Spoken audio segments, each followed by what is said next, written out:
மீஷோ லாக்டவுனுக்கு அப்புறம் தான் இந்த ஆப்பை வந்து நிறைய பேர் டவுன்லோட் பண்ணி யூஸ் பண்ண ஆரம்பித்தாங்க. அதுக்கு முக்கியமான காரணம் என்னென்னா, நிறைய பேருக்கு வேலை போயிடுச்சு. அதனால் எப்படி சம்பாதிக்கலாம் சொல்லிட்டு தேடி பார்க்கும்போது இந்த ரீசெல்லிங் ஆப் வந்து நிறைய பேருடைய கண்ணில் பட்டது. அதனால் டவுன்லோட் பண்ணி ரீசெல் பண்ண ஆரம்பித்தாங்க. நிறைய பேர் இதை சம்பாதிச்சுட்டு தான் இருக்காங்க. ஆனால் சில பேரால் இதில் வந்து ரொம்ப சம்பாதிக்க முடியலை. எப்படி சம்பாதிக்கிறதுன்னு தெரியலை. அதுக்கான டிப்ஸை தான் இந்த வீடியோவில் நம்ம பார்க்க போகிறோம். என்னோட பேர் Ajith. Welcome to Ajith vlogger. First நம்ம ஃபிக்ஸ் பண்ண வேண்டிய விஷயம், நம்மளுடைய கஸ்டமர் யார், அவங்களுடைய தேவை என்ன, இதை தான் நம்ம ஃபஸ்ட்டு ஃபிக்ஸ் பண்ணணும். இப்போ வந்து நீங்கள் ஒரு ரீசெல் ஸ்டார்ட் பண்ணுறீங்க அப்படின்னா, ஸ்டார்டிங்கில் உங்கள் ஃப்ரெண்ட்ஸுக்கிட்ட இருந்து ஆரம்பிப்பீங்க. அவங்களுக்கு என்ன தேவையோ அதுலேருந்து ஃபஸ்ட்டு நீங்கள் ஆரம்பிங்க. இப்போ வந்து உங்கள் ஃப்ரெண்டு வந்து ஒரு பையனாக இருந்தான் அப்படின்னா, அவனுக்கு வந்து அதிகமாக மொபைல் அக்சசரிஸ் தேவைப்பட்டுச்சு அப்படின்னா, மொபைல் அக்சசரிஸாக எடுத்து அவனுக்கு அனுப்புங்க. கண்டிப்பாக அவன் என்றைக்காவது ஒரு நாள் வாங்குவான். அப்படி இல்லை அவனுக்கு அதிகமாக வந்து டிஷர்ட் வாங்குறது வந்து பழக்கம் இருக்குது அப்படின்னா, டிஷர்ட் இந்த மாதிரி விஷயங்களை எடுத்து அனுப்புங்க. கண்டிப்பாக வாங்குவான். அவனுக்கு என்ன கலர் பிடிச்சிருக்கும் அப்படிங்கிறத முதற்கொண்டு உங்களுக்கு தெரிஞ்சால் தான் நீங்கள் வந்து அதுக்கேற்ற மாதிரி செல் பண்ண முடியும். அப்படி இல்லை உங்களுடைய ஃப்ரெண்டு வந்து ஒரு பொண்ணாக இருந்துச்சு அப்படின்னு வச்சுங்களேன், அது வந்து அதிகமாக மேக்கப் கிட்ஸ் வாங்குது அப்படின்னா, மேக்கப் கிட்டை வந்து அதிகமாக அனுப்புங்க. அப்படி இல்லாட்டி சாரீ விஷயங்கள் அந்த மாதிரி ஏதாவது வாங்குறாங்க அப்படின்னா, அந்த மாதிரி விஷயங்களை அவங்களுக்கு நீங்கள் சென்ட் பண்ணிங்க அப்படின்னா கரெக்டாக வாங்குவாங்க. வாங்கலைன்னா கூட பரவாயில்ல, அவங்க வந்து அதை டெஸ்ட் பண்ணியாச்சும் பார்ப்பாங்க எப்படி இருக்குன்னு. அடுத்த டிப்ஸ், ஃபஸ்ட்டு நம்ம வந்து சேல் பண்ண ஆரம்பிக்கும் போது நம்மளுடைய ப்ராஃபிட்டை ரொம்பவே லோவாக தான் வைக்கணும். எதுக்காக சொல்கிறேன் அப்படின்னா, இப்போ வந்து ஒரு சாரீ 250 ரூபாய்க்கு நீங்கள் விற்கிறீங்க அப்படின்னா, கூட ஒரு 10 ரூபா வச்சு தான் நீங்கள் ஸ்டார்டிங்கில் சேல் பண்ண ஆரம்பிக்கணும். ஏன் அப்படின்னா, திடீர்னு 300 ரூபாய்க்கு வச்சு விற்கிறீங்க, அந்த ப்ராடக்ட் வந்து அவ்வளோக்கு ஒர்த்து இல்லை அப்படின்னா கஸ்டமருக்கு வந்து அது பிடிக்காது. அவங்க வந்து விரும்ப மாட்டாங்க. நெக்ஸ்ட் டைம் உங்ககிட்ட வாங்க மாட்டாங்க.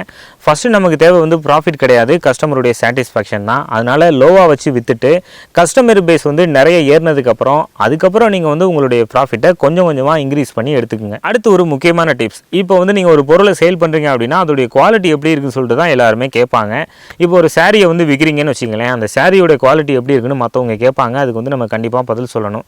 ஏன் அப்படின்னா, நம்ம ஒரு பொருளை ஆன்லைனில் பார்க்குறதுக்கும் அதை வந்து வாங்கி பார்க்குறதுக்கும் நிறைய வித்தியாசம் இருக்கும். இது எல்லாருக்குமே தெரிஞ்ச விஷயம்தான். அதனால் மற்றவங்களுக்கு சேல் பண்ணுறதுக்கு முன்னாடி நம்ம அந்த ப்ராடக்ட்டை வாங்கி யூஸ் பண்ணி பார்த்துட்டு எப்படி இருக்குது அப்படின்னு சொல்லிட்டு மற்றவங்களுக்கு காட்டணும். அப்படின்னா நிறைய பேர் அதை வாங்குவாங்க. நம்ம ஆர்டர் பண்ணி வாங்கின ப்ராடக்ட்டை எடுத்து மற்றவங்களுக்கு அன்பாக்ஸ் பண்ணி வீடியோ போட்டு அனுப்பிச்சோம் அப்படின்னா, அதை பார்த்துட்டு அவங்களுக்கு தெரியும் இந்த ப்ராடக்ட் கையில் வந்ததுக்கப்புறம் இப்படி தான் இருக்குன்னு சொல்லிட்டு. அதுக்கப்புறம் அவங்க வந்து வாங்குறதுக்கான முயற்சியை பண்ணுவாங்க.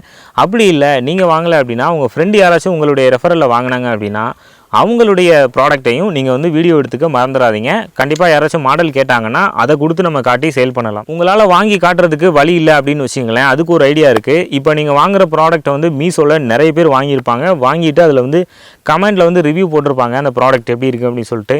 சில பேர் ஃபோட்டோவோட போட்டிருப்பாங்க, சில பேர் வீடியோவோட போட்டிருப்பாங்க. இது ரெண்டையுமே நீங்கள் கலெக்ட் பண்ணி எடுத்துருங்க. கலெக்ட் பண்ணி எடுத்துகிட்டு யாராச்சும் மாடல் கேட்டாங்க அப்படின்னா இந்த மாதிரி தான் இருக்கும் அப்படின்னு சொல்லிட்டு அந்த டவுன்லோட் பண்ண வீடியோவை நீங்கள் அனுப்பிச்சி விடுங்க. அதை பார்த்துட்டு அவங்களுக்கு வாங்குறதுக்கான ஒரு நம்பிக்கை வரும். அடுத்த விஷயம் என்னன்னா, மீஷோவில் என்ன ஸ்பெஷல் இருக்குது அப்படிங்கிறத நம்ம ஃபஸ்ட்டு தெளிவாக சொல்லணும். இப்போ வந்து நிறைய பேர் அமேசான், ஃப்ளிப்கார்ட் இல்லை லைம்ரோட் இந்த மாதிரியான ஏதாச்சும் ஒரு வெப்சைட்டில் தான் பொருளை வந்து ரெகுலராக வாங்கிக்கிட்டு இருப்பாங்க. அவங்களுக்கு நம்ம வந்து புரிய வைக்கணும், மீஷோலையும் அதே மாதிரியான ஆஃபர்ஸ் எல்லாமே இதில் இருக்குது அப்படின்னு. இப்போ மீஷோவில் வந்து கேஷ் ஆன் டெலிவரி அவைலபிள் இருந்துச்சு அப்படின்னா அதை வந்து ஃபஸ்ட்டு மென்ஷன் பண்ணணும். அப்போ தான் நிறைய பேருக்கு நம்பிக்கை வரும், காசு கொடுத்துட்டு வாங்கிக்கலாம் அப்படின்னு. அதுக்கப்புறம் ரிட்டன் பாலிசி வந்து அவைலபிள் இருக்குது அப்படின்னு சொன்னோம்னா நிறைய பேர் வாங்குவாங்க. ஏன்னா பொருள் பிடிக்கலைன்னா ரிட்டன் பண்ணிக்கலாம்ல, அதுக்காகவே நிறைய பேர் வாங்குவாங்க. அதுக்கப்புறம் இதில் வந்து ஆர்டர் பண்ணால் எத்தனை நாளில் வரும் அப்படிங்கிறதையும் நம்ம தெளிவாக சொல்லிடணும். அப்போ தான் வந்து அவங்களுக்கு ஒரு நம்பிக்கை வரும் வாங்குறதுக்கு. இப்போ அமேசானில் ஆர்டர் பண்ணால் 10 நாளில் வருதுன்னா இதில் ஆர்டர் பண்ணால் 7 நாளில் கிடைக்கும் அப்படின்னு சொன்னோம்னு வச்சுக்கோங்களேன், கரெக்டாக சீக்கிரமாக எல்லாருமே வாங்கிடுவாங்க நீங்கள் சொல்கிறத கேட்டுட்டு. அடுத்து ஒரு இம்பார்ட்டண்டான டிப்ஸ், இப்போ வந்து நம்மளுடைய ப்ராடக்ட்டை ஒரு 50 பேருக்கு கொண்டு போகிறோம் அப்படின்னா அந்த ப்ராடக்ட்டை வந்து 2 பேர் தான் வாங்குவாங்க. அதே 200 பேருக்கு கொண்டு போனோம் அப்படின்னா ஒரு 4-5 பேர் கண்டிப்பாக வாங்குவாங்க. அதுக்கு என்ன பண்ணணும்னா, நம்மளுடைய ப்ராடக்ட்டை நிறைய பேருக்கு ரீச் பண்ண வைக்கணும். அதுக்கு என்ன பண்ணணும் அப்படின்னா, வாட்ஸ்அப்போட நிறுத்திடாமல் ஃபேஸ்புக், இன்ஸ்டா, யூடியூப்னு எல்லா சோசியல் மீடியாவையும் நீங்கள் யூஸ் பண்ணணும். இப்போ ஃபேஸ்புக்கில் எடுத்துக்கிட்டிங்க அப்படின்னா மார்க்கெட் பிளேஸ் அப்படின்னு சொல்லிட்டு ஒரு ஆப்ஷன் இருக்குது. அதில் வந்து உங்களுடைய நல்ல நல்ல ப்ராடக்ட்டை மட்டும் நீங்கள் போட்டு வைங்க. அதிகமாக எதெல்லாம் சேல் ஆகுதோ அதில் போட்டு வச்சிங்க அப்படின்னா நிறைய என்கொயரி கண்டிப்பாக அதுலேருந்து வரும். அது மட்டும் இல்லாமல் இன்ஸ்டாகிராமில் வந்து ஒரு பேஜ் க்ரியேட் பண்ணி அதிலேருந்து நீங்கள் நிறைய போஸ்ட் போடுங்க. செலக்டடாக ப்ராடக்ட் மட்டும் போடுங்க. அப்படி போட்டிங்க அப்படின்னா நிறைய ரீச் கிடைக்கும். இன்ஸ்டாகிராம்லேருந்து உங்களுக்கு ஆடியன்ஸ் வருவாங்க. அதுக்கப்புறம் யூடியூப்பில் போட்டிங்க அப்படின்னா கண்டிப்பாக நீங்கள் அன்பாக்ஸ் ரிவ்யூ பண்ணால் தான் அதில் வந்து வாங்க வருவாங்க. அன்பாக்ஸ் ரிவ்யூ பண்ணுறதுக்கு உங்கள்கிட்ட வசதி இருந்துச்சு அப்படின்னா நீங்கள் ப்ராடக்ட்டை வாங்கி அன்பாக்ஸ் ரிவ்யூ பண்ணி போட்டிங்க அப்படின்னா அதுலேருந்து நிறைய கான்டாக்ட்ஸ் வந்து உங்களுக்கு கிடைக்கும். அது மூலமாக நிறைய சேல்ஸ் ஆகும். இதுக்காக நீங்கள் என்ன பண்ணணும் அப்படின்னா, சோசியல் மீடியாவை பற்றி நல்லா தெரிஞ்சுக்கணும். அதுக்கப்புறம் தான் இதில் வந்து நம்ம ஷேர் பண்ணி சேல்ஸை வந்து பெருசாக முடியும். கடைசியாக சில சின்ன சின்ன டிப்ஸ், இப்போ வந்து நீங்கள் கஸ்டமருக்கு இன்ஃபர்மேஷன் கொடுக்கும்போது எப்போவுமே ராங்கான இன்ஃபர்மேஷன் கொடுத்துறாதீங்க. ராங் கமிட்மெண்ட் கொடுத்தீங்க அப்படின்னாலே உங்களுக்கு வந்து ஃபெயிலியர் ஆகிடும். ஏன்னா இப்போ வந்து 17ஆம் தேதி டெலிவரி ஆகும் அப்படின்னு சொல்லிட்டு அதுக்கப்புறம் அது 20ஆம் தேதி டெலிவரி ஆச்சு அப்படின்னா அவங்க வந்து கொஞ்சம் வருத்தப்படுவாங்க. நெக்ஸ்ட் டைம் வாங்கும்போது உங்ககிட்ட இருந்து வாங்க மாட்டாங்க. அதுக்கப்புறம் வந்து நீங்கள் சேல் பண்ணுற ப்ராடக்ட்டுடைய குவாலிட்டியை வந்து செக் பண்ணி பாருங்கள். இது ரொம்பவே முக்கியமான ஒரு விஷயம். அது மட்டும் இல்லாமல் ரேட்டிங்ஸ் வந்து நிறைய பேர் கொடுத்துருப்பாங்க. நல்ல ரேட்டிங்காக இருக்கா அப்படின்னு சொல்லிட்டு பாருங்கள். நிறைய பேர் அந்த ப்ராடக்ட்டை வாங்கியிருக்காங்களா அப்படிங்கிறதையும் பாருங்கள். ஏன்னா நிறைய பேர் வாங்குகிற ப்ராடக்டாக இருந்தால் ஈஸியாக வந்து எல்லாருமே வாங்கிடுவாங்க. அது மூலமாகவும் நம்ம நிறைய சேல் பண்ணலாம். அது மட்டும் இல்லாமல் நம்மளுடைய ரீசெல்லிங்கில் வந்து உங்கள் ஃப்ரெண்ட்ஸையும் சேர்த்துக்குங்க. டீம் ஒர்க் இருந்தால் தான் இதில் வந்து நிறைய சேல் பண்ண முடியும்.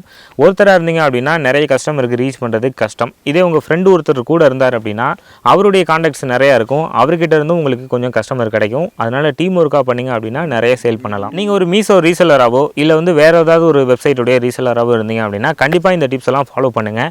உங்களுக்கு வந்து மாதம் ஒரு பெரிய அமௌண்ட் வந்து கண்டிப்பாக கிடைக்கும். இந்த வீடியோ உங்களுக்கு யூஸ்ஃபுல்லாக இருந்துச்சு அப்படின்னா நம்மளுடைய சேனலை நீங்கள் மறக்காமல் சப்ஸ்கிரைப் பண்ணிவிடுங்க. தொடர்ந்து வீடியோஸ் எல்லாம் பார்த்து சப்போர்ட் பண்ணுங்கள். உங்கள் ஃப்ரெண்ட் யாராச்சும் ரீசேல் பண்ணிக்கிட்டு இருந்தாங்க அப்படின்னா அவங்களுக்கு இந்த வீடியோவை நீங்கள் தூக்கி போடுங்க.